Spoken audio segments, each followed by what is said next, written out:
Good evening, everybody. Welcome back to the channel. Here's a first edition of reading while we watch some Elder Scrolls Online gameplay of me being a pro gamer. So let's sit back, relax, and I'll read you a little bedtime story, huh? A spectre is haunting Europe. The spectre of communism. All the powers of old Europe have entered into a holy alliance to exorcise this spectre. Pope and Caesar, Metternich and Guizot, French radicals and the German police spies.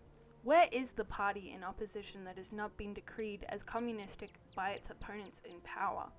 Where is the opposition that has not held back the branding reproach of communism against the more advanced opposition parties, as well as against its reactionary adversaries? Two things result from this fact. 1. Communism is already acknowledged by all European powers to itself be a power. 2. It is a high time that communism should openly, in the face of the whole world, publish their views, their aims, their tendencies, their meet this nursery tale of spectre of communism, with the manifesto of the party itself. To this end, communists of various nationalities have assembled in London and sketched the following manifesto, to be published in the English, French, German, Italian, Flemish, and Danish languages. 1. Bourgeoisie and proletarians. The history of the hitherto existing I'm so sorry. Let's start. The history of all hitherto existing societies in the history of class struggles. Freeman and slave, patrician and plebeian, lord and serf, guild, master and journeyman, in a world oppressor and oppressed, stood in constant opposition to one another, carried on an uninterpreted, now hidden, now open fight, a fight that each time ended either in a revolutionary reconstitution of society at large or in the common ruin of the contending classes.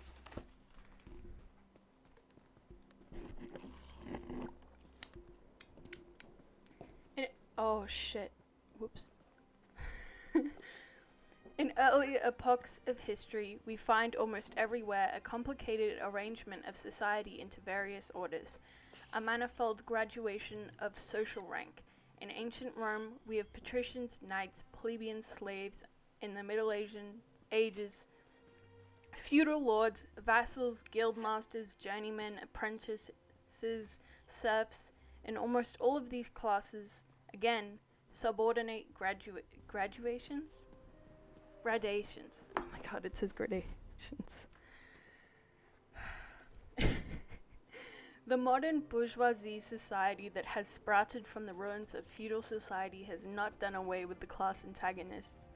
It has but established new classes, new conditions of oppression, new forms of struggle in place of the old ones. Our epoch, the epoch of the bourgeoisie, possesses, however, this distinctive feature. It has simplified the class antagonisms. Society as a whole is more and more splitting up into two great hostile camps, into the two great classes, directly facing each other, bourgeoisie and proletariat. From the serfs of the Middle Ages sprang the chartered burghers of the earliest towns. From these burgesses, the first elements of the bourgeoisie were developed. The discovery of America, the rounding of the Cape, opened up a fresh ground for these rising bourgeoisie. The East Indian and the Chinese markets, the colonization of America, trade with the colonies, at the increase in the means of exchange and in the commodities generally, gave to commerce, to navigation, to industry, an impulse never before known, and thereby to the revolutionary element in the tottering feudal society a rapid development. The feudal system of industry, under which industrial production was monopolized by closed guilds, now no longer sufficed for the growing wants of the new markets. The manufacturing system took its place. The guild masters were pushed on one side by the manufacturing middle class. Division of labor between the different corporate guilds vanished in the face of division of labor in each single workshop. Meantime, the markets kept ever growing, demand ever rising. Even manufacture no longer sufficed. Thereupon, steam and machinery revolutionized industrial production. The place of the place of manufacture was taken by the giant modern industry, the place of the industrial middle class by industrial millionaires, the leaders of the whole industrial armies, the modern bourgeoisie. The modern industry has established the world market, for which the discovery of America paved the way. This market has given immune development to commerce, to navigation, to communication by land. This development has, in its time, reacted on the extension of industry, and in the proportion of as industry, commerce, navigation, railways extended, in the same proportion the bourgeoisie developed, increased its capital, and pushed into the background every class handed down from the Middle Ages.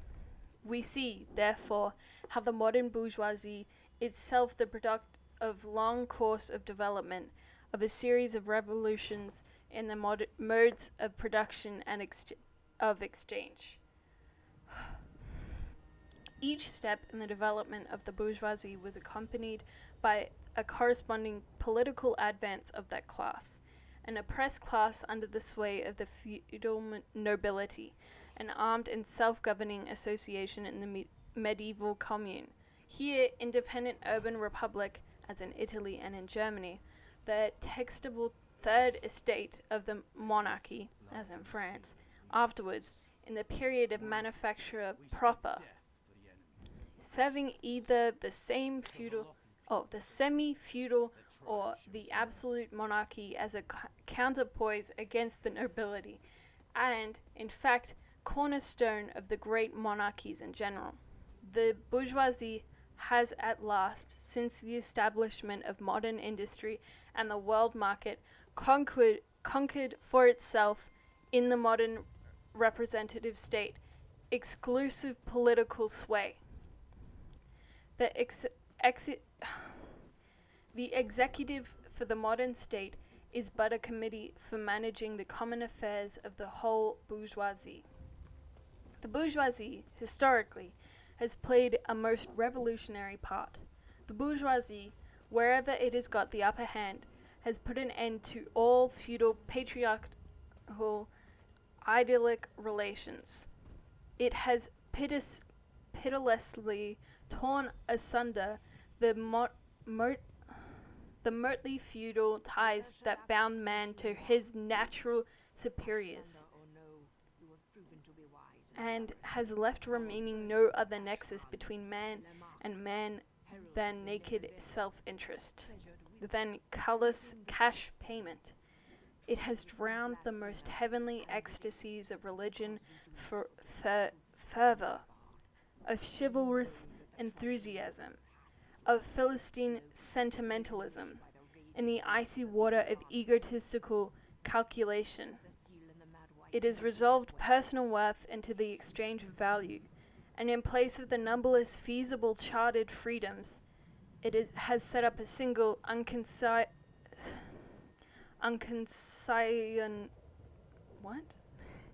unconsignable freedom, free trade. In one word, for exploitation, veiled by religious and political illusions, naked, shameless, direct, brutal exploitation. The bourgeoisie has stripped of its halo every occupation hitherto honored and looked up to with reverent awe. It has converted the physician, the lawyer, the priest, the poet, the man of science into its paid wage laborers. The bourgeoisie has torn away from its family its sentimental veil and has reduced the family relation to a mere money relation.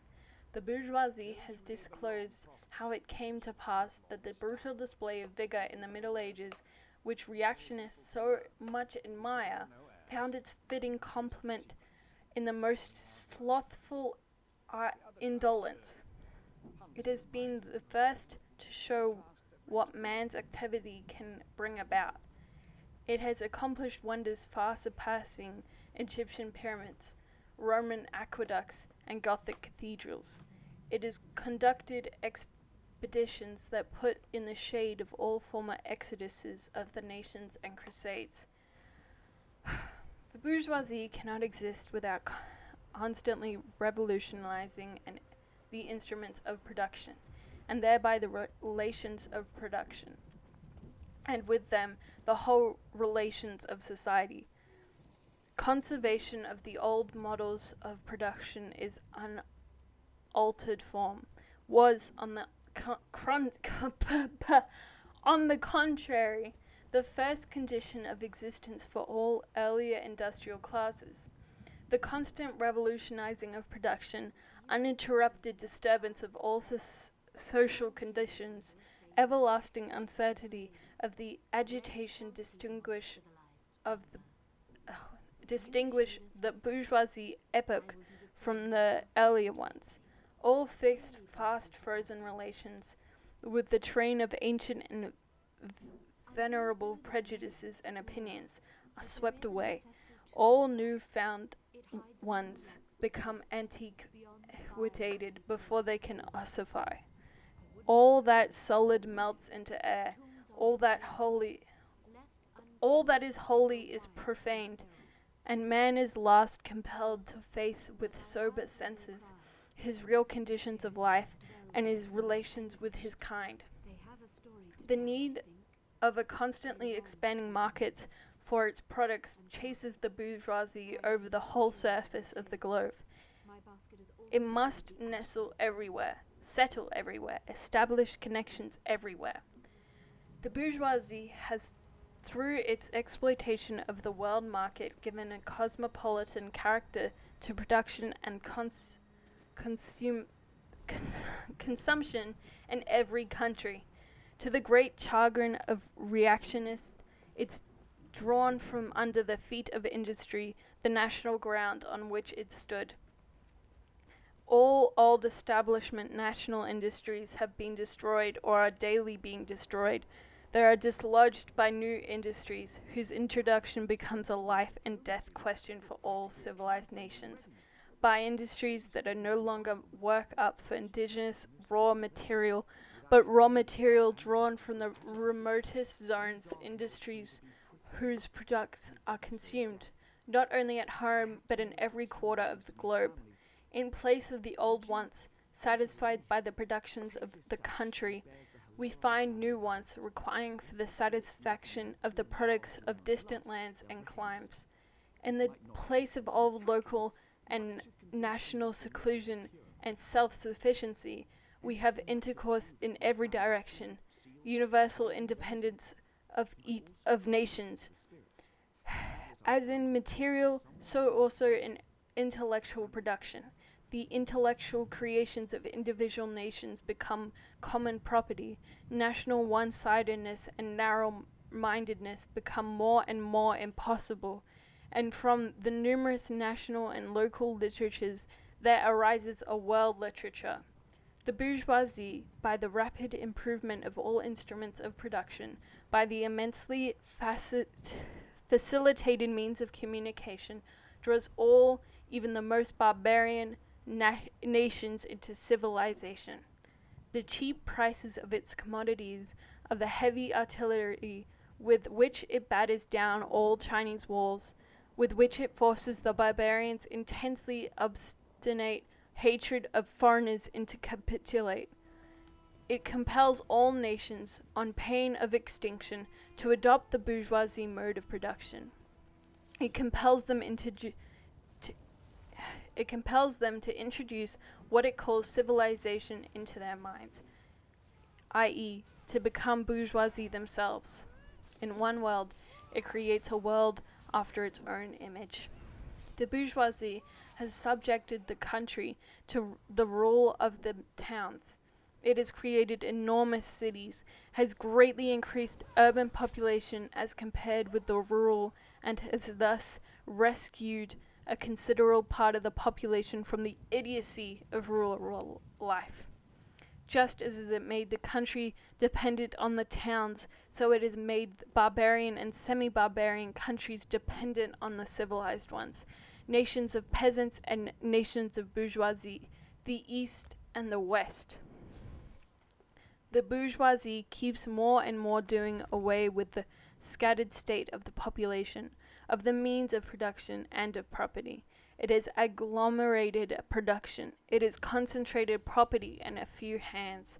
The necessary consequence of this was political centralization, independent or but loosely connected provinces with this separate interests, laws, governments, and systems of taxation become lumped together into one nation, with one government, with one code of laws, one nation class interest, one frontier, and one customs tariff.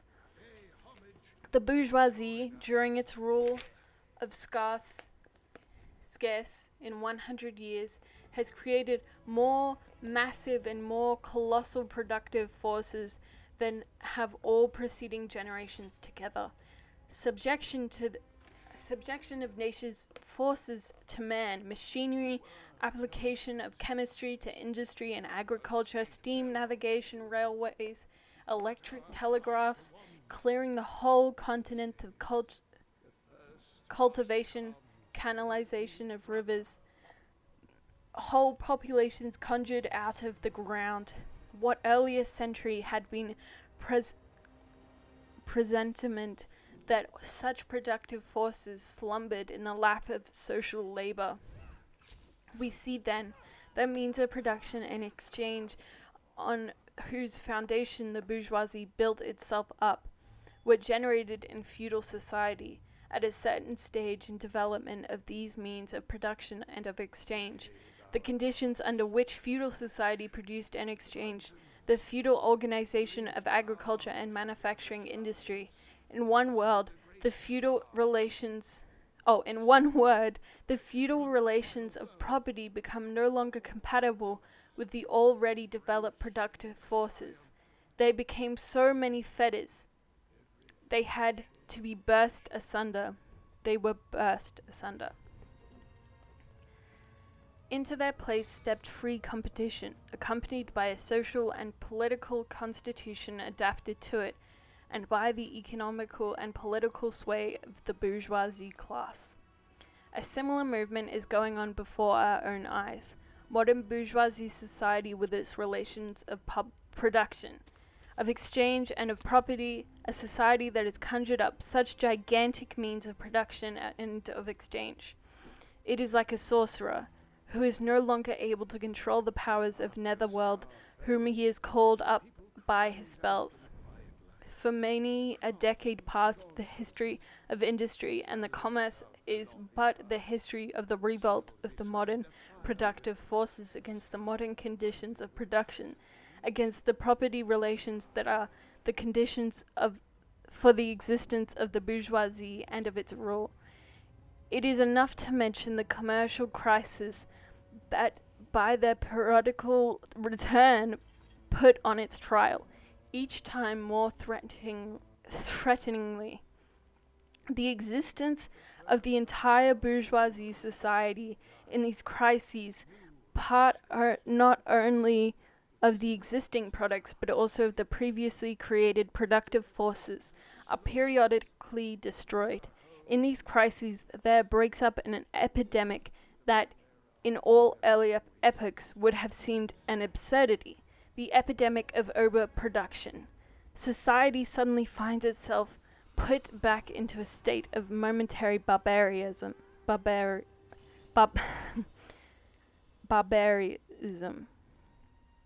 It appears as if a famine, A universal war of devastation had cut off the supply of every means of subsistence.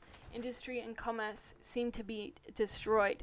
And why? Because there is too much civilization, too much means of subsistence, too much industry, too much commerce.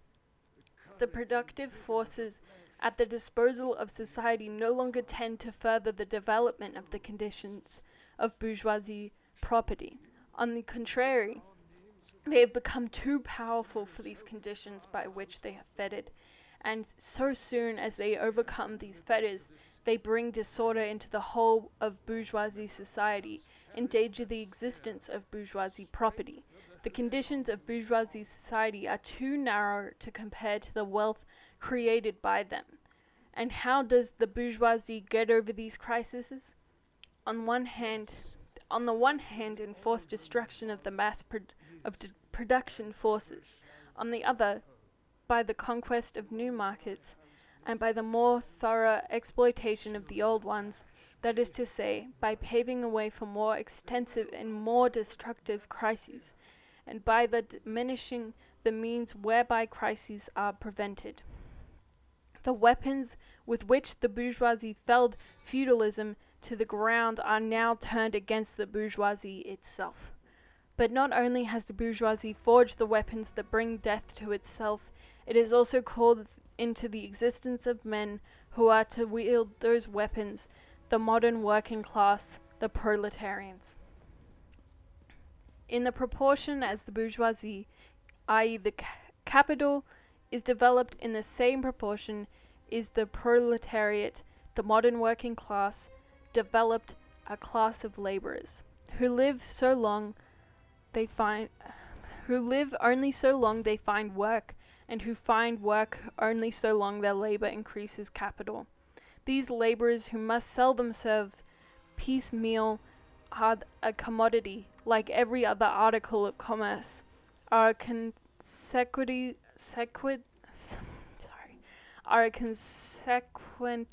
exposed to all the vicissitudes of competition, to all the fluctuations of the market.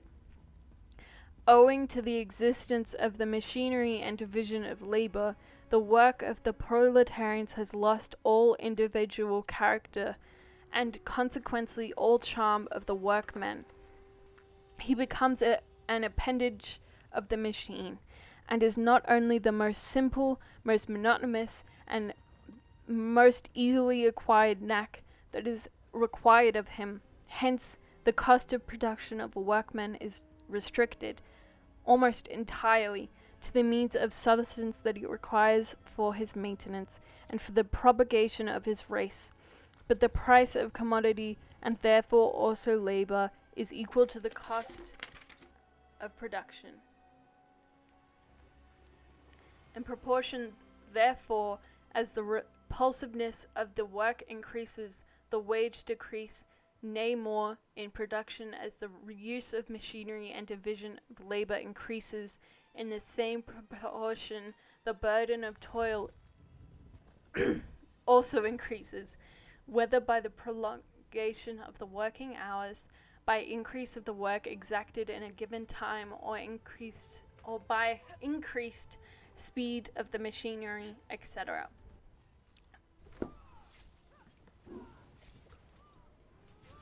Modern industry has converted the little workshop of the patriarchal master into the great factory of the industrial capitalist.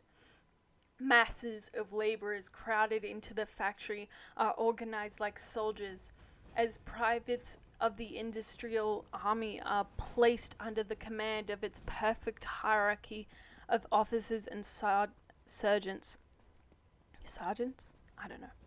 Not only are they slaves of the bourgeoisie class and of the bourgeoisie state, they are the daily and hourly enslaved by the machine, by the overlooker, and, above all, by the individual bourgeoisie manufacturer himself. The more openly this deposition proclaims gain to be its end and aim, the more petty, the more hateful, and the more embittering it is. The less the skill and exertion of strength implied in the manual labor, in other words, And the more modern industry becomes developed, the more the labor of men is superseded by that of women. Differences of age and sex have no longer distinctive social validity of the working class. All are instruments of labor, more or less extensive to use according to their age and sex. No sooner is the exploitation of the laborer by the manufacturer so far at an end that he receives his wages in cash than he is set upon the other proportions of the bourgeoisie, the landlord, the shopkeeper, the pawnbroker, etc. The lower strata of the middle class, the small tradespeople, shopkeepers, retired tradesmen, generally, the handicraftsmen and the peasants, all these sink gradually into the proletariat, partly because of their diminutive capital does not suffice the scale on which modern industry is carried on, and is swamped in the competition with large capitalists, partly because their specialized skill is rendered worthless by the new methods of production. Thus, the proletarian is recruited from all classes of the population. The proletariat goes through various stages of development. With its birth begins its struggle with the bourgeoisie. At first, the contest is carried by individual laborers, then by the workpeople of the factory, then by the operatives of one trade in one locality against the individual bourgeoisie who directly exploits them. They direct their attacks not against the bourgeoisie conditions of production, but against the instruments of production themselves. They destroy important wares that compete with their labor. They smash pieces of machinery. They set factories ablaze. They seek to restore by force the vanished status of the workmen of the Middle Ages. At this stage, the laborers still form an incoherent mass scattered over the world, over the whole country, and broken up by that mutual competition. If anywhere they unite to form one more compact bodies, this is not yet the consequence of their own active union, but of the union of the bourgeoisie, which class, in order to attain its own political ends, is compelled to set the whole proletariat in motion, and is moreover yet, for a time, able to do so. At this stage, therefore, the proletarians do not fight their enemies, but the enemies of their enemies, the remnants of absolute monarchy, the landowners, the non-industrial bourgeoisie, the petty bourgeoisie. Thus, the whole historical movement is concentrated in the hands of the bourgeoisie. Every victory so obtained is a victory for the bourgeoisie. But with the development of industry, the proletariat not only increases in number, it becomes concentrated in greater masses, its strength grows, and it feels that strength more. The various interests and conditions of life within the ranks of proletariat are more and more equalized, and the proportion as machinery obliterates all distinctions of labor, and nearly everywhere reduces the wages of the same to the same low level. The growing competition among the bourgeoisie and the resulting commercial crisis make the wages of the workers even more fluctuating. The increasing improvement of machinery, ever more rapidly developing, makes their livelihood more and more precarious. The collisions between individual workmen and the individual bourgeoisie take more and more the character of collisions between two classes. Sorry. Thereupon the workers begin to form combinations, trade unions, against the bourgeoisie. They club together in order to keep the rate of wages. They found permanent associations in order to make provision beforehand for these occasional revolts. Here and there, the contest breaks out into riots. Now and then the workers are victorious, but only for a time. The real fruit of their battles lies not in the immediate result, but in the ever-expanding union of the workers. This union is helped on by the improved means of communication that are created by the modern industry and that place the workers of different localities in contact with one another. It was just this contact that was needed to centralize the numerous local struggles, all of the same character, into one national struggle between classes. But every class struggle is a political struggle, and that union, to attain which the burghers of the Middle Ages, with their miserable highways, required centuries, the modern proletarians, thanks to railways, achieve in a few years. This organization of the This organization of the proletarians into a class and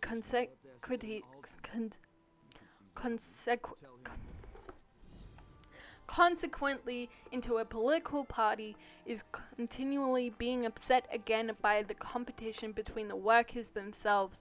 But it oh, I'm so sorry. Oh no. But it ever rises up again, stronger, firmer, mightier. It compels legislative recognition of particular interests of the workers by taking advantage of the divisions among the bourgeoisie itself. Thus, the 10 hours bill in England was carried.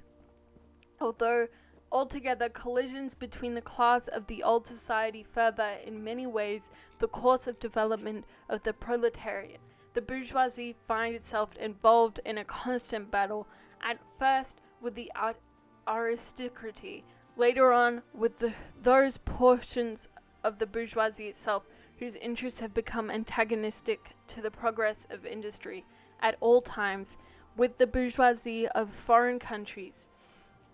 In all these battles, it sees itself compelled to appeal to the proletariat to ask for its help, and thus to drag it into the political arena. The bourgeoisie itself therefore supplies the proletariat with its own instruments and of political and general education. In other words, it furnishes the proletariat with weapons for fighting the bourgeoisie. Further, as we have already seen, entire sections of the ruling classes are, by the advance of industry, precipitated into the proletariat, or at least threatened into their conditions of existence. These also supply the proletariat with fresh elements of enlightenment and progress. Finally, in times when these class struggle nears the decisive hour, the process of dissolution going on within the ruling class, in fact within the whole range of society, assumes such a violent, glaring character that the small section of the ruling class cuts itself adrift and joins the revolutionary class, the class that holds the future in its hands. Just as, therefore, at an earlier period, a section of nobility went over to the bourgeoisie, so now a portion of the bourgeoisie goes over to the proletariat, and in particular, a portion of the bourgeoisie idealistics who have raised themselves to a level of comprehending theoretically the historical movement as a whole. For of all the classes that stand face to face with the bourgeoisie today, the proletariat alone is a really revolutionary class. The other classes decay and finally disappear in the face of modern industry. The proletariat in its special and essential product. The proletariat is its special and essential product. The lower middle class, the small manufacturer, the shopkeeper, the artisan, the peasant, all these fight against the bourgeoisie to save from extinction their existence as fractions of the middle class. They are therefore not revolutionary, but conservative. Nay more, they are reactionary, for they try to roll back to the wheel of history. If by chance they are revolutionary, they are not only in view of their impending transfer into the proletariat, they thus defend not their present but their future instead. They desert their own standpoint to place themselves at that of the proletariat. The dangerous class, the social scum, that passively rotting mass, thrown off by the lowest layers of old society may here and there be swept into the movement by a proletarian revolution. Its conditions of life, however, prepare it far more for the part of a bribed tool of reactionary intrigue. In the conditions of the proletariat, those of old society at large are already virtually swamped. The proletarian is without the property. His relation to his wife and children has no longer anything in common with the bourgeoisie family relations. Modern industrial labor, modern subjection to capital, the same England as in France, in America as in Germany, has stripped him of every trace of national character. Law, morality, religion are to him so many bourgeoisie prejudices behind which lurk and ambush just as many as bourgeoisie interests. All the preceding classes that got the support upper hand sought to fortify their already acquired status by subjecting society at large to their conditions of appropriation. The proletariats cannot become masters of the productive forces of society except by abolishing their own previous mode of appropriation, and thereby also every other previous mode of appropriation. They have nothing of their own to secure and to fortify. Their mission is to destroy all previous securities for and insurances of individual property. All previous historical movements are movements of minorities or in the interests of minorities. The proletarian movement, the self-conscious, independent movement of the immense majority, in the interests of the immense majority. The proletariat, the lowest stratum of our present society, cannot stir, cannot raise itself up without the whole superincumbent strata of the official society being sprung into the air. Though not in substance, yet in form, the struggle of the proletariat with the bourgeoisie is at first a national struggle. The proletariat of each country must, of course, first of all, settle matters with its own bourgeoisie. In depicting the most general phases of the development of the proletariat, we trace the more or less veiled civil war raging within existing society up to the point where that war breaks out into open revolution, and where the violent overthrow of the bourgeoisie lays the foundation for the sway of the proletariat. Hitherto, every form of society has been based, as we have already seen, on the antagonism of oppressing and oppressed classes. But in order to oppress a class, certain conditions must be assured to it under which it can at least continue its slavish existence. The serf, in the period of serfdom, raised himself to membership in the commune, just as the petty bourgeoisie, under the yoke of feudal absolutism, managed to develop into a bourgeoisie. The modern laborer, on the contrary, instead of rising with the progress of industry, sinks deeper and deeper below the conditions of existence of his own class. He becomes a pauper. A pauperism develops more rapidly than population and wealth, and that here it becomes evident that the bourgeoisie is unfit any longer to the ruling class in society, and to impose its conditions of existence upon society as an overriding law. It is unfit to rule because it is incompetent to assure an existence to its slave within his slavery, because it cannot help letting him sink into such a state that it has to feed him instead of being fed by him. Society can no longer live under this bourgeoisie. In other words, its existence is no longer compatible with society. The essential condition for the existence of the sway of the bourgeoisie class is the formation and augmentation of the capital. The condition for capital is wage labor. Wage labor rests exclusively on competition between these laborers. The advance of industry whose involuntary promoter is the bourgeoisie. It replaces the isolation of the laborers due to its competition by their revolutionary combination due to the association. The development of the modern industry, therefore, cuts from under its feet the very foundation on which the bourgeoisie produces and appropriates products. What the bourgeoisie, therefore, produces, above all, is its own grave diggers.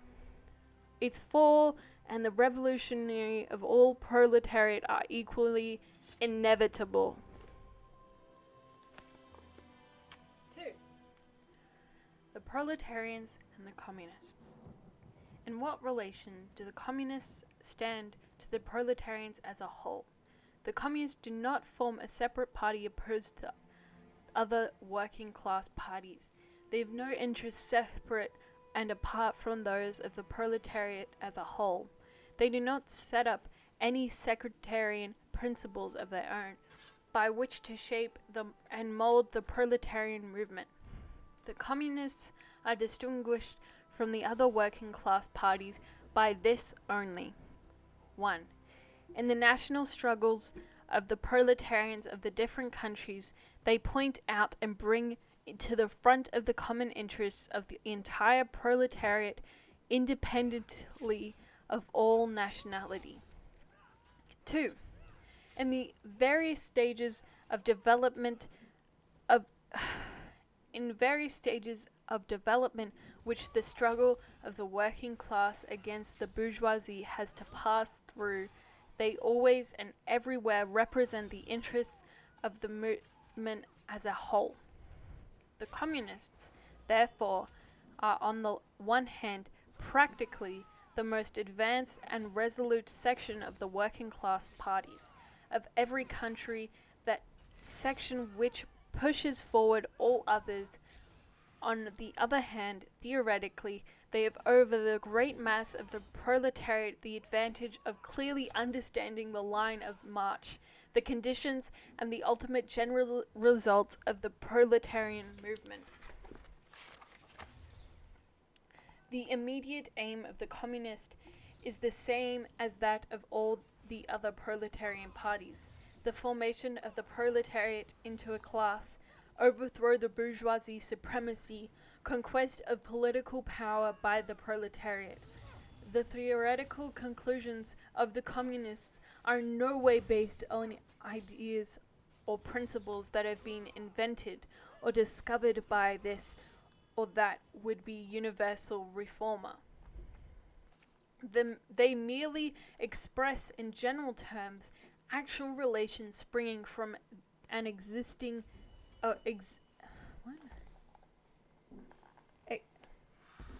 existing class struggle, from a historical movement going on under our very eyes. The abolition of existing property relations is not at all distinctive feature of communism.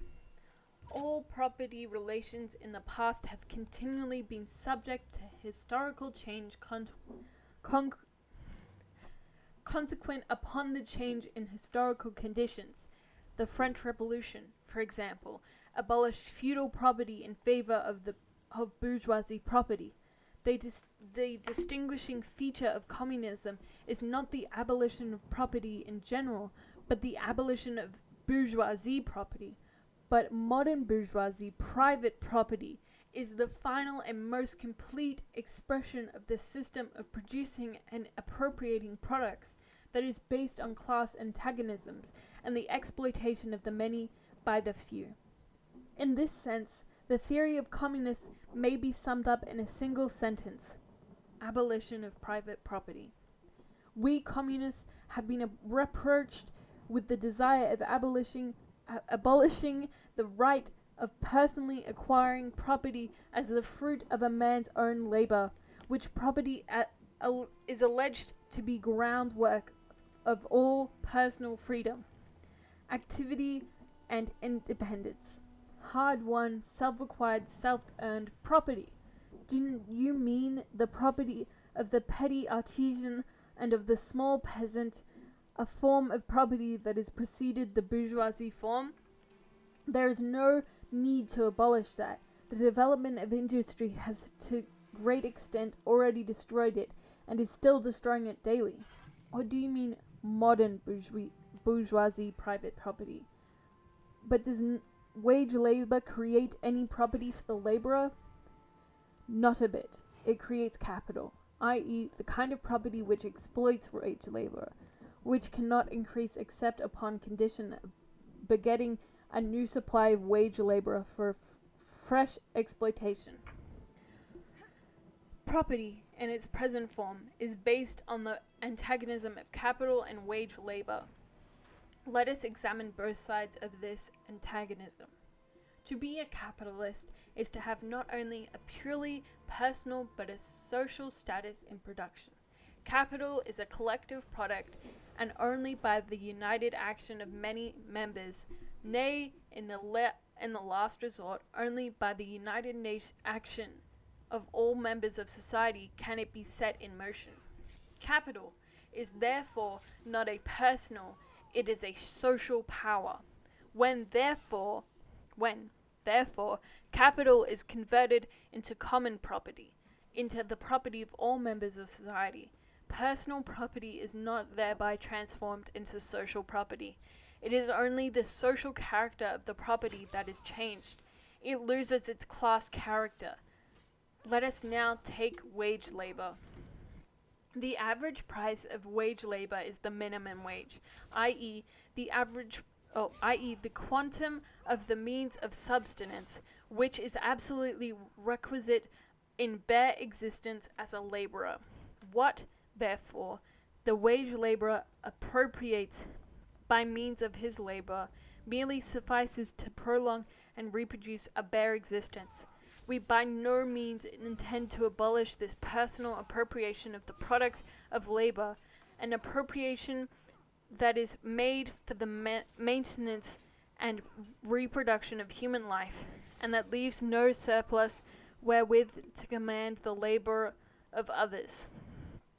All that we want to do away with is the miserable character of this appropriation, under which the laborer lives merely to increase capital, and is allowed to live only in so far as the interests of the ruling class requires it. In bourgeoisie society, living labor is but a means to increase accumulated labor. In communist society, accumulated labor is but a means to widen, to enrich, to promote the existence of the laborer. Hold on, let me just make sure. Okay, this is recording.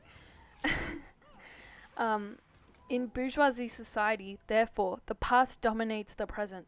In communist society, the present dominates the past. In bourgeoisie society, capital is independent and has individuality, while the living person is dependent and has no individuality. And the abolition of this state of things is called by the bourgeoisie abolition of individuality and freedom, and rightly so. The abolition of bourgeoisie individuality, bourgeoisie independence, and bourgeoisie freedom is undoubtedly aimed at. By freedom is meant, under the present bourgeoisie, conditions of production, free trade, free selling and buying.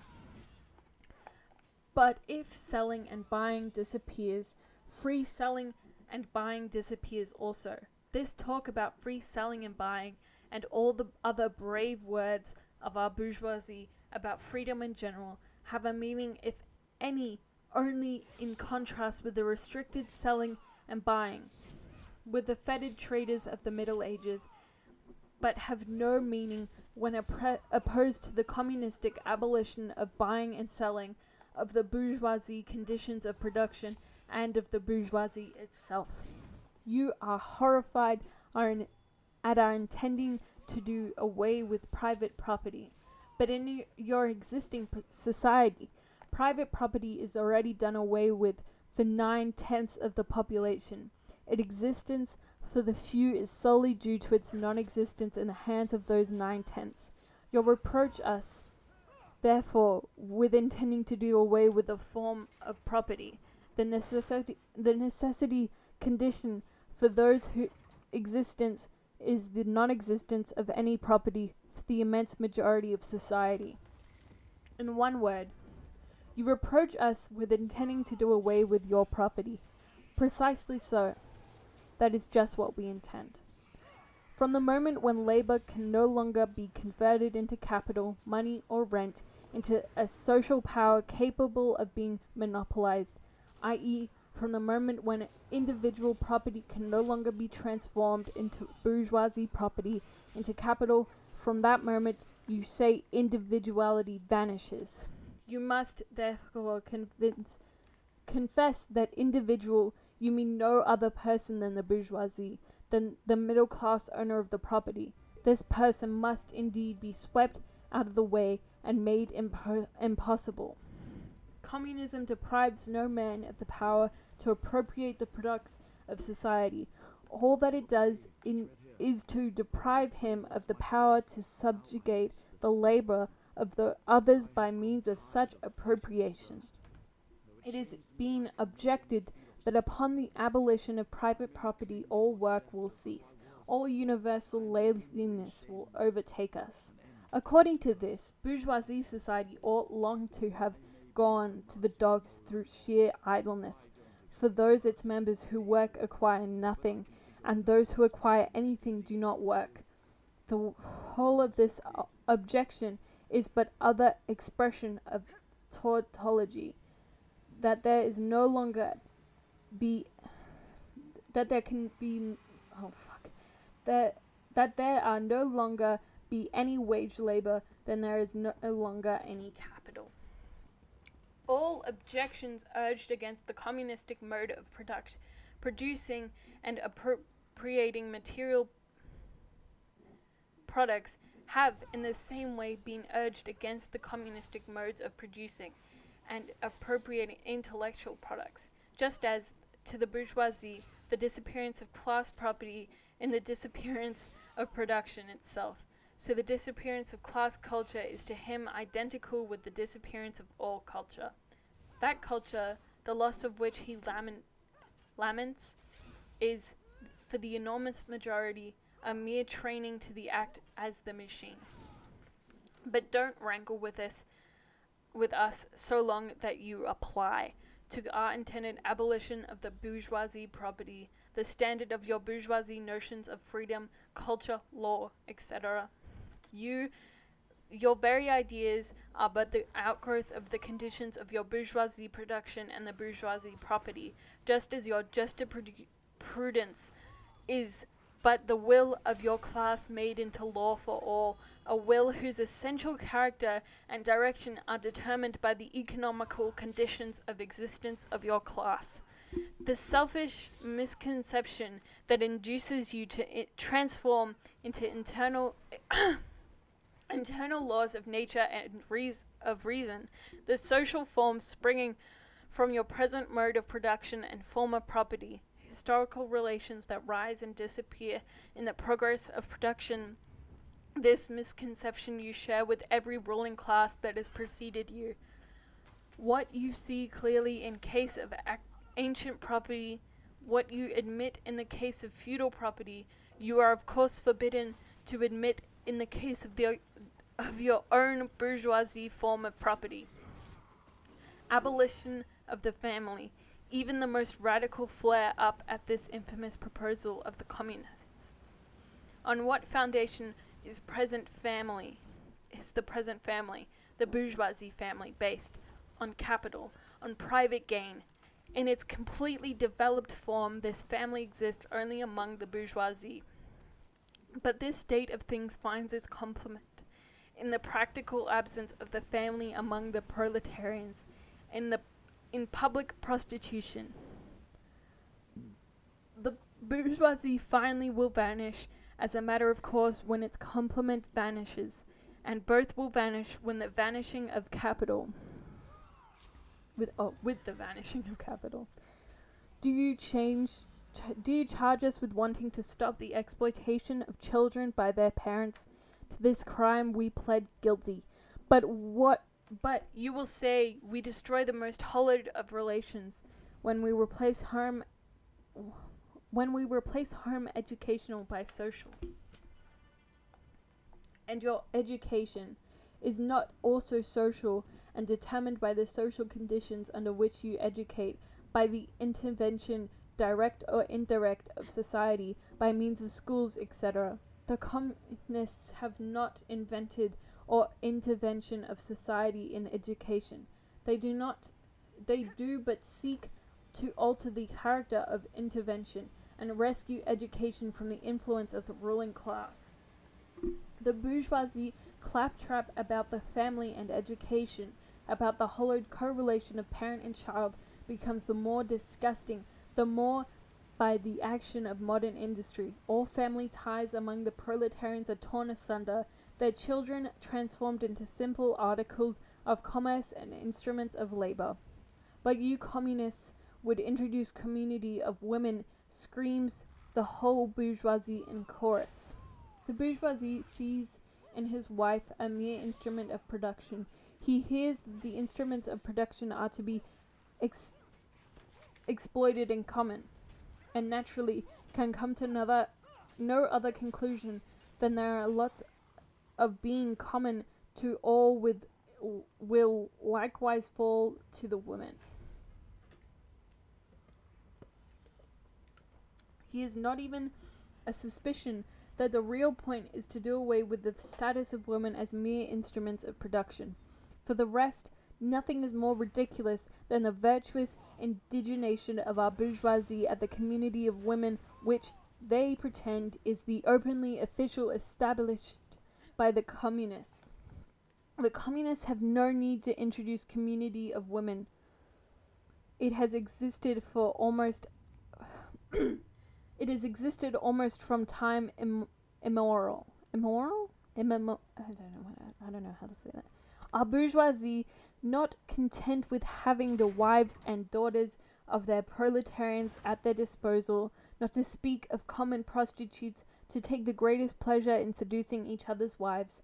Bourgeoisie marriage is in reality a system of wives in common, and thus, at most, what the communists might possibly be reproached with is that they desire to introduce in substitution for hypocritically concealed and openly legalized community of women. For the rest, it is self-evident that the abolition of present systems of production must bring with it the abolition of community of women springing from that system, i.e. of prostitution of both public and private. The communists are further reproached with dealing with desiring to abolish countries and nationality. The working men have no country. We cannot take from them what they have not got.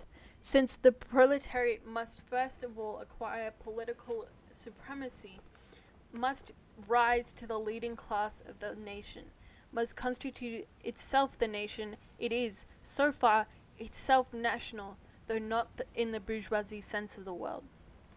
National defenses and antagonisms between people are daily more and more vanishing, owing the development of the bourgeoisie to freedom of commerce, to the world market, to uniformly in the mode of production and in the conditions of life corresponding thereto. The supremacy of the proletariat will cause them to vanish still faster. United action of the leading civilized countries, at least, is one of the first conditions for the emancipation of the proletarian. Sorry. In proportion as the exploitation of one individual by another is put to an end to, the exploitation of one nation by another will also be put to an end to. In proportion as the antagonism between classes within the nation vanishes, the hostility of one nation to another will come to an end. The charges against communism made from a religious and a philosophical and generally from an ideological standpoint are not deserving of serious examination. Does it require deep institution to comprehend that man's ideas, views, and conceptions, in one word, man's consciousness, changes with every change in the conditions of his material existence, in his social relations, and his social life? What else does the history of ideas prove? Then that intellectual production changes its character in proportion as material production is changed. The ruling ideas of each age have ever been the ideas of its ruling class. When people speak of ideas that revolutionize society, they do but express the fact that within the old society the elements of a new one have been created, and that the dissolution of the old ideas keeps even pace with the dissolution of old conditions of existence. When the ancient world was in its last throes, the ancient religions were overcome by Christianity.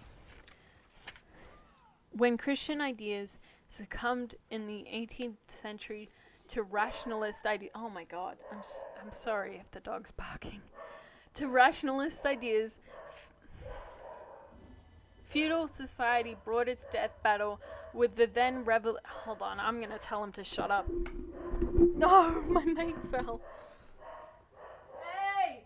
Hey! Hey! Hey! Hey! Hey! Shut up! Hey! I'm trying to read it.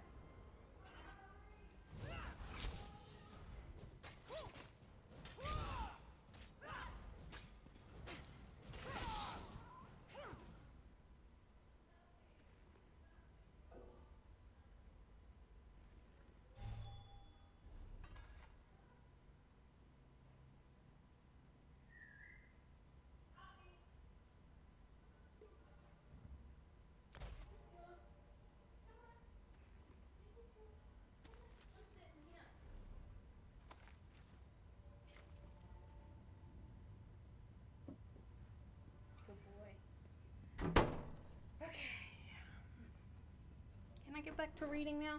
Thank you. Sorry about that.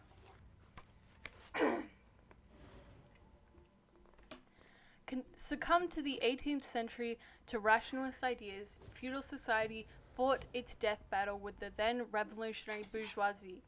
Excuse me, can you not interrupt?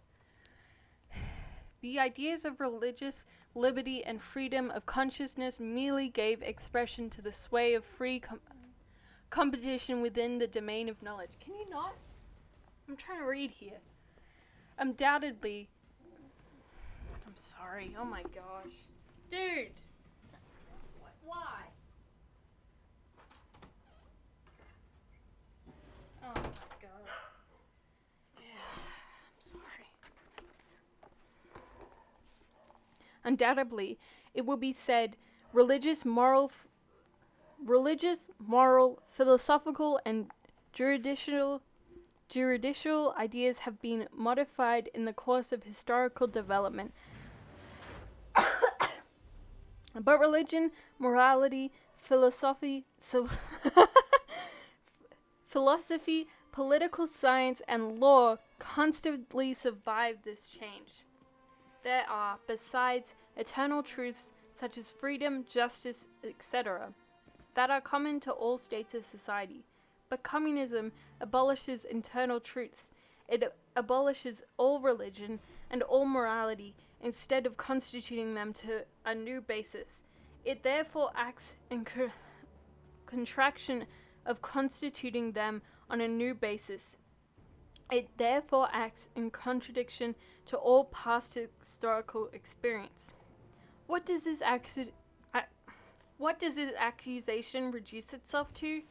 The history of all past society has consisted in the development of class antagonisms that assume different forms at different epochs. But whatever form they may have taken, one fact is common by all past ages, viz., the exploitation of one part of society by the other. No wonder, then, the social consciousness of past ages, despite all the multiplicity and variety it displays, moves within the certain common forms, or general ideas which cannot completely vanish except with the total disappearance of class antagonisms. The communist revolution is the most radical rupture with traditional property relations. No wonder that its development involves the most radical rupture with traditional ideas. But let us have done with the bourgeoisie objections to communism.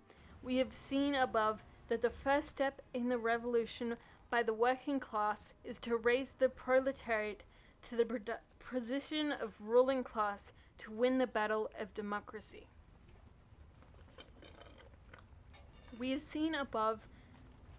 Oh wait, no, I've already read that. The proletariat will use its political supremacy to wrest by the degrees all capital from the bourgeoisie, to centralize all instruments of production in the hands of the state, i.e., the proletariat organized as the ruling class, and to increase the total of productive forces as rapidly as possible. Of course, in the beginning, this cannot be effected except by the means of despotic inroads on the rights of property and on the conditions of the bourgeoisie production by means of measures, therefore, which appear economically insufficient and untenable, but which, in the courses of the movement, outstrip themselves and necessitate further inroads upon the old social order, are unavoidable as means of entirely revolutionizing the mode of production. These measures will, of course, be different in different countries. Nevertheless, in the most advanced countries, the following will be pretty generally applicable. 1. Abolition of property in land and application of all rents of land to public purposes. 2.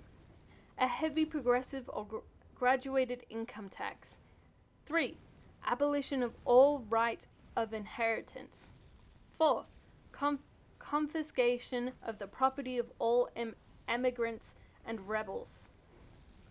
5. Centralization of credit in the hands of the state by means of a national bank with state capital and an exclusive monopoly. 6. Centralization of the means of communication and transport in the hands of the state. 7. Extension of factories and instruments of production owned by the state, the bringing into cultivation of wastelands, and the improvement of the soil generally in accordance with the common plan. 8. Equal liability of all to labor, establishment of industrial armies, especially for agriculture. 9. Combination of agriculture with manufacturing industries, gradual abolition of the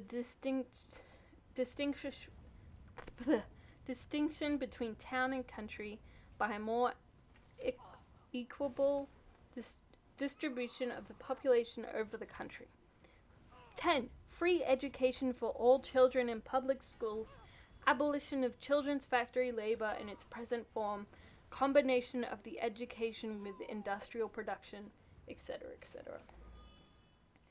When, in the course of development, class distinctions have disappeared and all production has been concentrated in the hands of vast association of the whole nation, the public power will lose its political character. Political power, properly so called, is merely the organized power of one class for oppressing another. If the proletariat, during its contest with the bourgeoisie, is compelled by the force of circumstances to organize itself as a class, if by means of a revolution it makes itself the ruling class, and as such sweeps away the force of old conditions of production, then it will, along with these conditions, have swept away the conditions of the existence of class antagonisms and classes generally, and will thereby have abolished its own supremacy as a class. In place of the old bourgeoisie society, with its classes and class antagonisms, we shall have an association, in which the free development of each is the condition of the free development of all. Sorry, he's barking again. 3. Socialist and communist literature. I.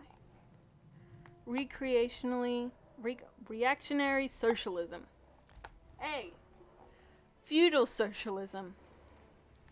Owing to their historical position, it became the vocation of aristocracies of France and England to write pamphlets against modern bourgeoisie society.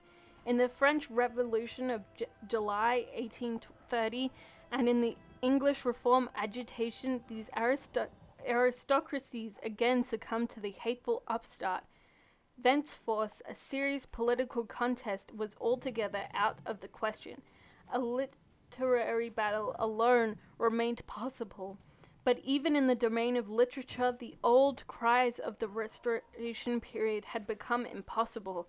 In order to arouse sympathy, the aristocracy were obligated to lose sight, apparently, of their own interests and to formulate their indictment against the bourgeoisie in the interest of the exploited working class alone.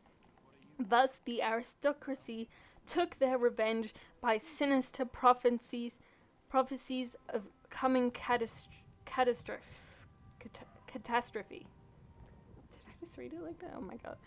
In this way, across feudal socialism, half lamentation, half lampoon, the half echo of the past, half menace of the future, at times by its bitter, witty, and incisive criticism, striking the bourgeoisie to the very heart's core, but always ludicrous of its effect, through the total incapacity to comprehend the march of modern history. The aristocracy, in order to rally the people to them, waved the proletarian arms bag in front of a banner. But the people, so often as it joined them, saw on the hind quarters of the old feudal coats of arms and deserted with loud, irrelevant laughter. One section of the French legitimists, a young England, exhibited this spectacle. In pointing out their mode of exploitation was different to that of the bourgeoisie, the feudalists forget that they exploited under circumstances and conditions that were quite different and that are now antiquated. In showing that, under their rule, the modern proletariat never existed. They forget that the modern bourgeoisie is a necessary offspring of their own form of society. For the rest, so little do they conceal the reactionary characters of their criticism, for their chief accusation against the bourgeoisie amounts to this, that under the bourgeoisie regime a class is being developed which is destined to cut up root and branch of the old order of society. What they upbraid the bourgeoisie with is not so much that it creates a proletariat as that it creates a revolutionary proletariat. In political practice, therefore, they join in all coercive measures against the working class and in ordinary life, despite their high falutation phrases, they stoop to pick up the golden apples dropped from the tree of industry, and to barter truth, love, and honor for traffic in wool, beetroot, sugar, and potato spirits. As the parson has gone hand in hand with the landlord, so the clerical socialism with the feudal socialism. Nothing is easier than to give Christian asceticism a socialist tinge. Has not Christianity declaimed against private property, against marriage, against the state?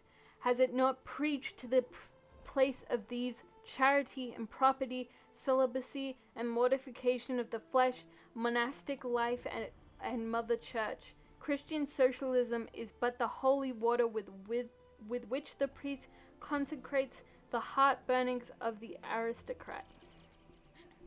B. Petty bourgeoisie socialism. The feudal aristocracy was not the only class that was ruined by the bourgeoisie, not the only class whose condition of existence pined by the perished in the atmosphere of modern bourgeoisie society.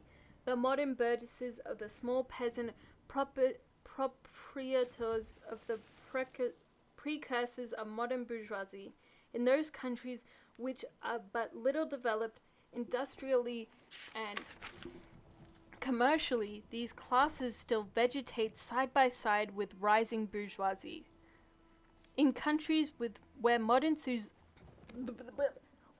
civilization has become fully developed, a new class of petty bourgeoisie has been formed, fluctuating between proletariat and bourgeoisie and ever renewing itself as a supplementary part of bourgeoisie society. The individual members of this class, however, are being constantly hurled down into the proletariat by the action of competition, and as modern industry develops, they even see the moment approaching when they will completely disappear as an independent section of modern society, to be replaced in manufactures, agriculture, and commerce by overlookers, bailiffs, and shopmen. In countries like France, where the peasants constitute far more than half the population, it was natural that writers who sided with the proletariat against the bourgeoisie should use, in their criticism of the bourgeoisie regime, the standard of the peasant and the petty bourgeoisie, and from the standpoint of these intermediate classes should take up the cudgels for the working class. Thus arose the petty bourgeoisie socialism. Sismondi was the first head of this school, not only in France, but also in England. This school of socialism dissected with great acuteness to the contradictions in the conditions of modern production. It laid bare the hypocritical apologies of economists. It proved incontrovertibly the disastrous effects of machinery and division of labor, the concentration of capital and land in few hands, overproduction and crisis, pointed out the inevitable ruin of the petty bourgeoisie and peasant, the misery of the proletariat, the anarchy in production, the crying inequalities in the distribution of wealth, the industrial war of extermination between nations, the dissolution of old moral bonds and the old family relations of the old nationalities. It is positive aims, however. This form of socialism aspires either to restoring the old means of production and of exchange, and with them the old property relations and the old society, or to cramping the modern means of production and of exchange with framework of the old property relations that have been and were bound to be exploded by those means. In either case, it is both reactionary and utopian. Its last words are corporate guilds for manufacture, patriarchal relations in agriculture. Ultimately, when stubborn historical facts had dispersed all intoxicating effects of self-deception, this form of socialism ended in a miserable fit of the blues. Let me just check that I'm still recording. C. German or true socialism.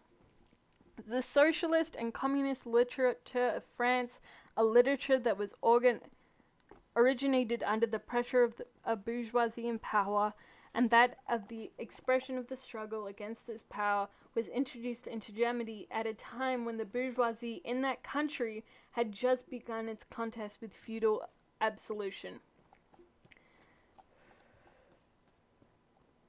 German philosophers, would-be philosophers, and spirits eagerly seized on this literature, only forgetting that when these writings immigrated from France into Germany, French social conditions had not immigrated along with them. In contact with German social conditions, this French literature lost all immediate practical significance and assumed a purely literary aspect. Thus, to the German philosophers of the 18th century, the demands of the First French Revolution were nothing more than the demands of the practical reason in general, and the utterance of the will of the revolutionary French bourgeoisie signified in their eyes the law of pure will, of will that is bound to be of true human will generally.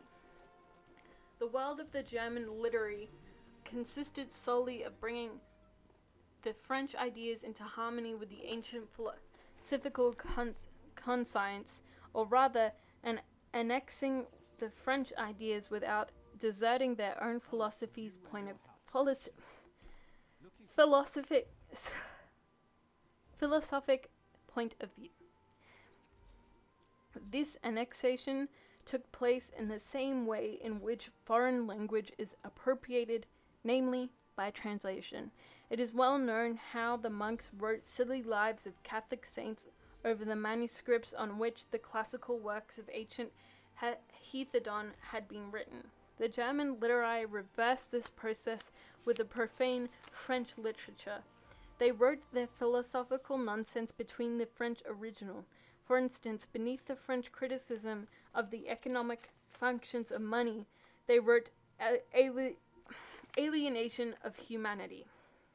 And beneath the French criticism of the bourgeoisie state, they wrote dethronement of the category of the general, and so forth. The introduction of these philosophical phrases at the back of the French historical criticisms they dub philosophy of action.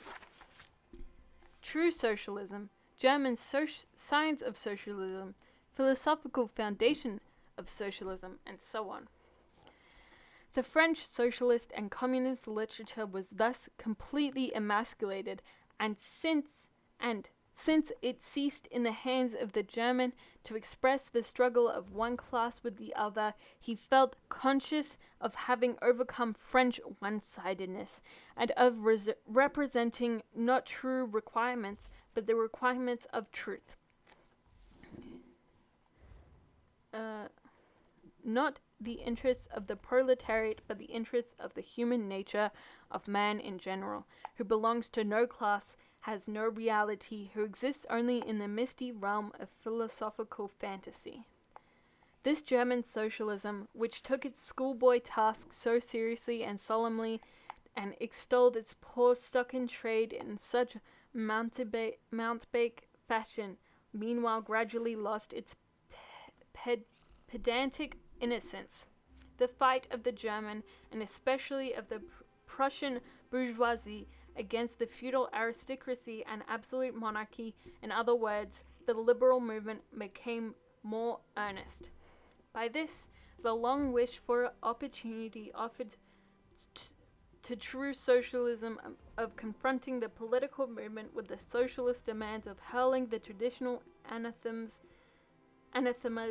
against liberalism, against representative government, against bourgeoisie competition, bourgeoisie freedom of the press, bourgeoisie legislation, bourgeoisie liberty and equality, and of preaching to the masses that they had nothing to gain and everything to lose by this bourgeoisie movement. German socialism forgot in the nick of time that the French criticism, whose silly echo it was, presupposed the existence of modern bourgeoisie, presupposed the existence of modern bourgeoisie society, with its corresponding economic conditions of existence, and the political constitution adapted thereto, the very things whose attainment was the object of the pending struggle in Germany. To the absolute governments, with their following of parsons, professors, country squires, and officials, it served as a welcome scarecrow against the threatening bourgeoisie. It was a sweet finish after the bitter pills of floggings and bullets with which the same governments just at that time dosed the German working class risings. While this true socialism thus served the governments as a weapon for fighting the German bourgeoisie, it at the time directly represented the reactionary interest, the interest of the German Philistines.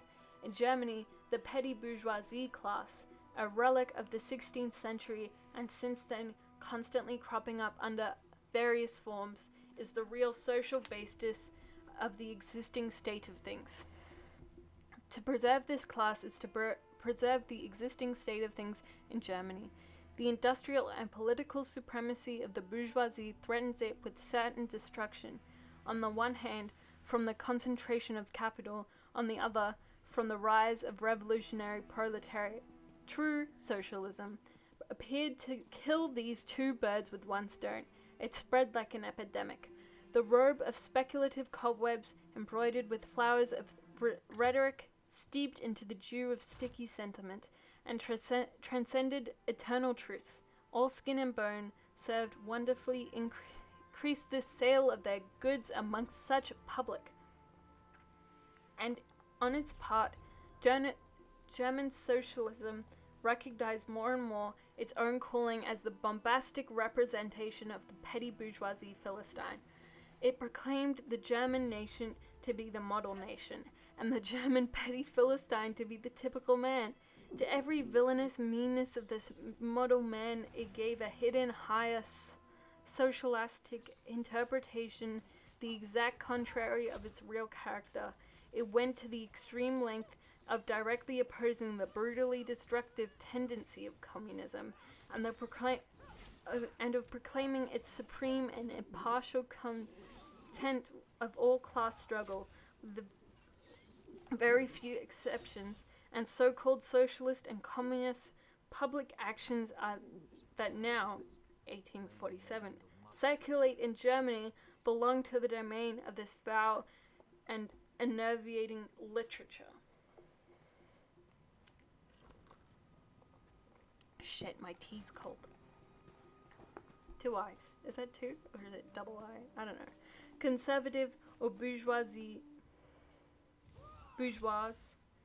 socialism. Am I running out of gameplay? No, fine. A part of the bourgeoisie,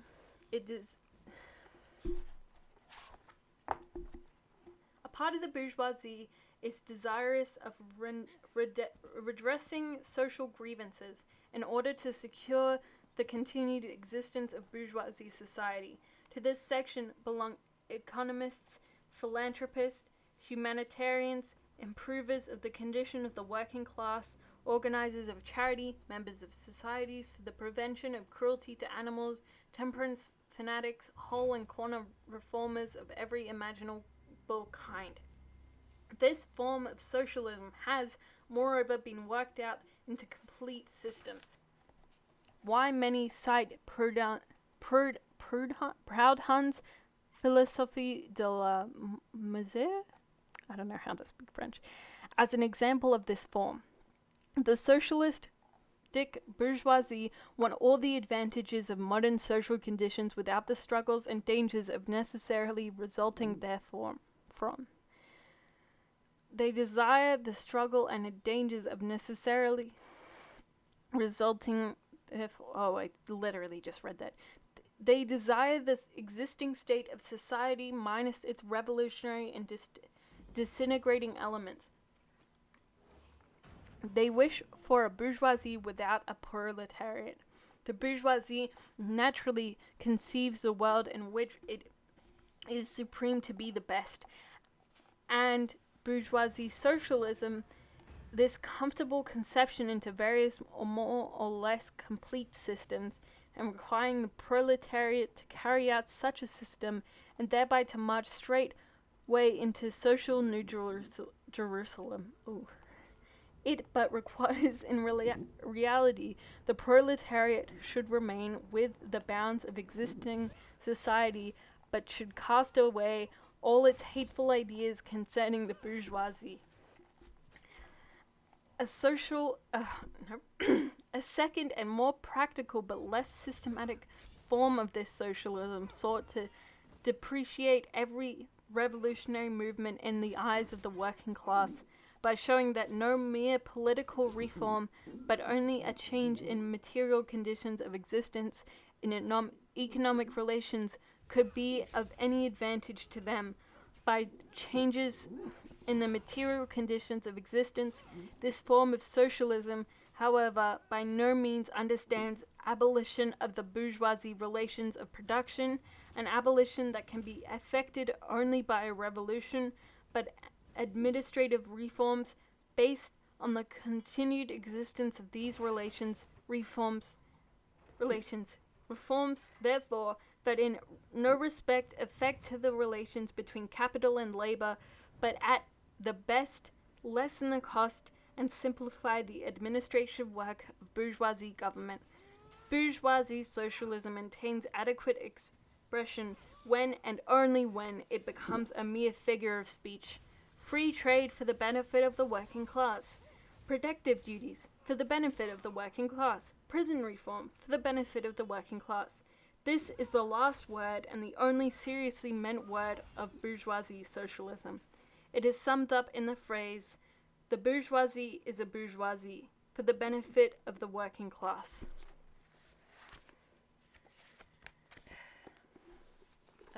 Three eyes? I don't know. Three? I don't know. Critical utopian socialism and communism. Let me just check. I got enough gameplay. We do not here refer to that literature which, in every great modern revolution, has always given voice to the demands of proletariat, such as the writings of Babeuf,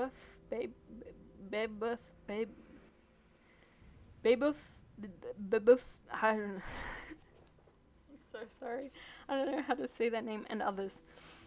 The first direct attempts of the proletariat to attain its own ends, made in times of universal excitement when feudal society was being overthrown, these attempts necessarily failed owing to the then undeveloped state of the proletariat as well as to the absence of the economic conditions for its emancipation, conditions that had yet to be produced and that could be produced by the impending bourgeoisie epoch alone.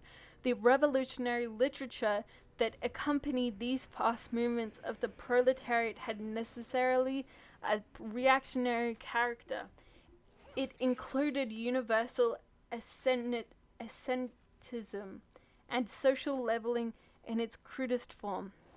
The socialist and communist systems, properly so called those of Saint Simon, Fourier, Owen, and others, spring into existence in an early undeveloped period described above of the struggle between proletariat and bourgeoisie. The founders of these systems see, indeed, the class antagonisms as well as the action of the decomposing elements of the prevailing form of society, but the proletariat as yet in its infancy offers to them the spectacle of a class without any historical initiative or any independent political movement. Since the development of class antagonism keeps even pace with the development of industry, the economic situation as they find it does not yet offer to them the material conditions of the emancipation for the proletariat. They therefore search after a new social science, after new social laws that are to create these conditions. Historical action is to yield to their personal inventive action historically created conditions of emancipation to fantastic ones, and gradual spontaneous class organization of the proletariat to the organization of society specially contrived by these inventors. Future history revolves itself in their eyes into the propaganda and the practical carrying out of their social plans.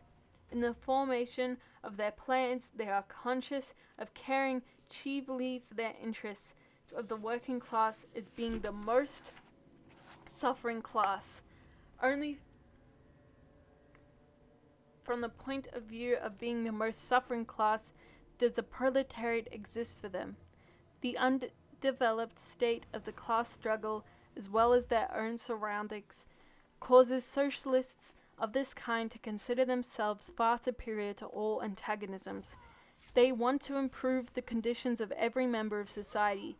even that of the most favored. Hence, they habitually appealed to society at large without distinction of class, nay, by preference to the ruling class. For how can people, when once they understand their system, fail to see in the best possible plan of the best possible state of society? Hence, they reject all political and especially all revolutionary action.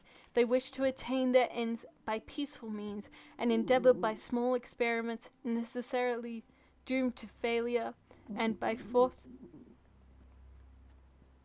Holy shit, someone home. I'm gonna stop. Oh wait, no.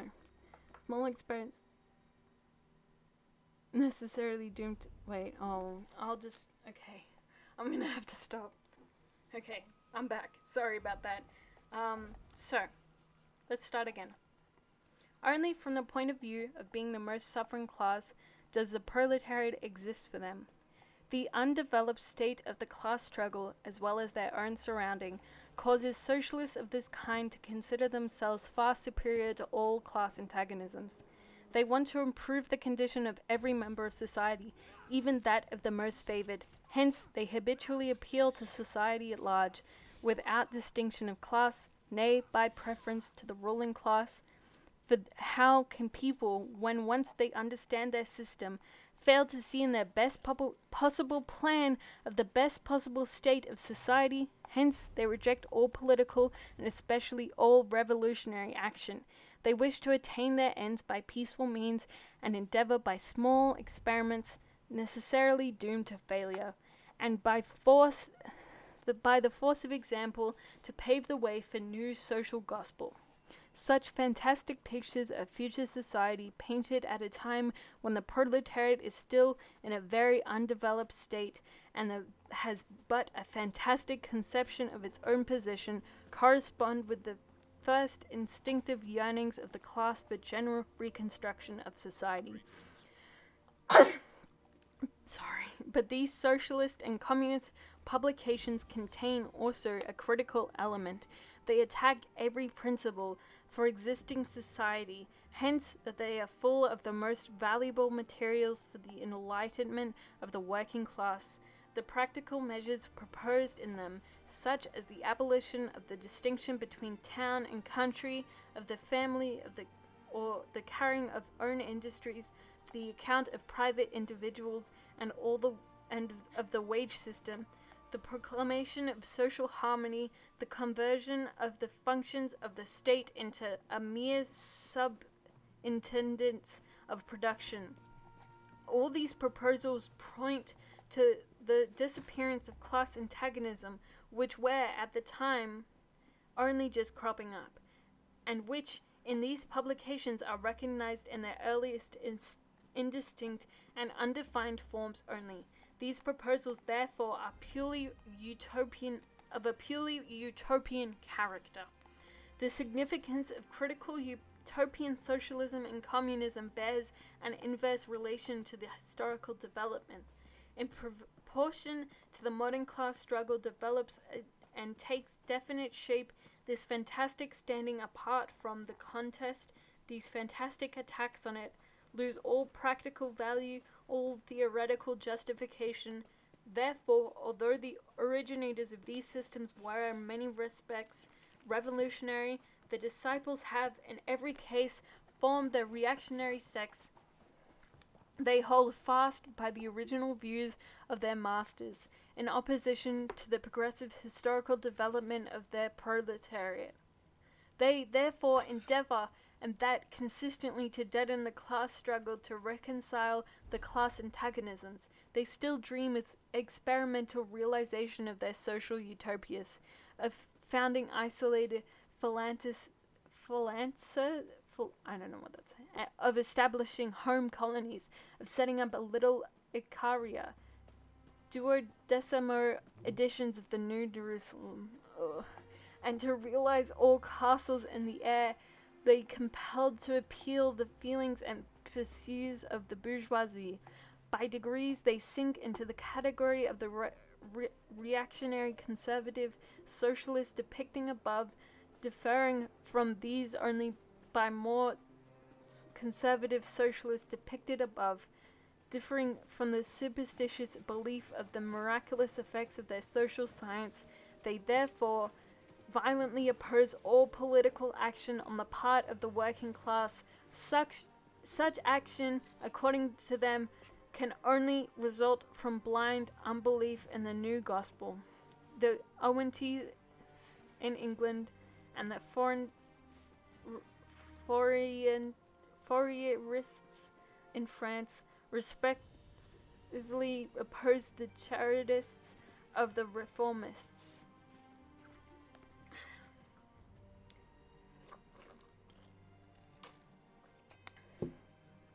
Position of the Communists in relation to the various existing opposition parties.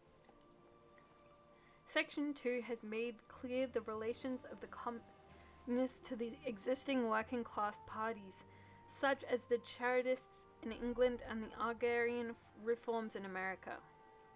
The Communists fight for the attainment of the immediate aims, for the enforcement of the momentary interests of the working class, but in the movement of the present, they also represent and take care of the future that movement. In France, the communists ally themselves with the social democrats against the conservative and radical bourgeoisie, reserving, however, the right to take up critical position in regard to phrases and allusions traditionally handed down from the Great Revolution. In Switzerland, they support the radicals without losing sight of the fact that this party consists of antagonistic elements, partly of democratic socialists in the French sense, partly of radical bourgeoisie. In Poland, they support the party that insists on an agrarian revolution as the prime condition for national emancipation, that party which formed the insurrection of the Krakow in 1846. In Germany, they fight with the bourgeoisie whenever it acts in a revolutionary way against the absolute monarchy, the feudal squirearchy, and the petty bourgeoisie. But they never cease, for a single instant, to instill into the working class the clearest possible recognition of the hostile antagonism between bourgeoisie and proletariat, in order that the German workers may straightway use as so many weapons against the bourgeoisie the social and political conditions that the bourgeoisie must necessarily introduce along with its supremacy, and in order that after the fall of the reactionary classes in Germany, the fight against the bourgeoisie itself may immediately begin.